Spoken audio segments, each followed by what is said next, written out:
Assent എഡ്ജിൻ്റെ പുതിയൊരു വീഡിയോയിലേക്ക് നിങ്ങൾക്ക് ഏവർക്കും സ്വാഗതം. കുറേ ആൾക്കാർ ധാരാളം വീടുകൾ കാണും. വീട് നോക്കിയിട്ട് അവിടെ മനസ്സിനിണങ്ങുന്ന വീടുകൾ കിട്ടാതെ വരുമ്പോൾ അവർ ലാൻഡിലേക്ക് പോകും. സ്വന്തമായ ഇഷ്ടങ്ങൾക്കനുസരിച്ച് ഒരു വീട് ചെയ്യാമെന്ന് കരുതി. അങ്ങനെയുള്ള ആൾക്കാർക്ക് വേണ്ടിയിട്ടാണ് ഈ ഒരു വീഡിയോ. അണ്ടൂർകോണം മെയിൻ റോഡിൽ നിന്ന് വെറും 300 മീറ്ററും NH നിന്ന് 3 കിലോമീറ്ററും പോത്തങ്കോടിൽ നിന്ന് 2 കിലോമീറ്ററും ദൂരത്തിലാണ് ഈ ലാൻഡ് സ്ഥിതി ചെയ്യുന്നത്.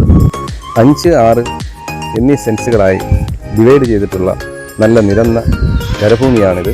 വീട് വെക്കാൻ ഏറ്റവും അനുയോജ്യമായൊരു ലൊക്കേഷൻ കൂടിയുമാണ്. മൾട്ടിപ്പിൾ ആക്സസും അഫോർഡബിലിറ്റിയുമാണ് ഈ പ്ലോട്ടിൻ്റെ പ്രത്യേകത. ഈ പ്ലോട്ടിനെ കുറിച്ച് അറിയാൻ താഴെ കാണുന്ന നമ്പറിൽ ഞങ്ങളെ ബന്ധപ്പെടുക.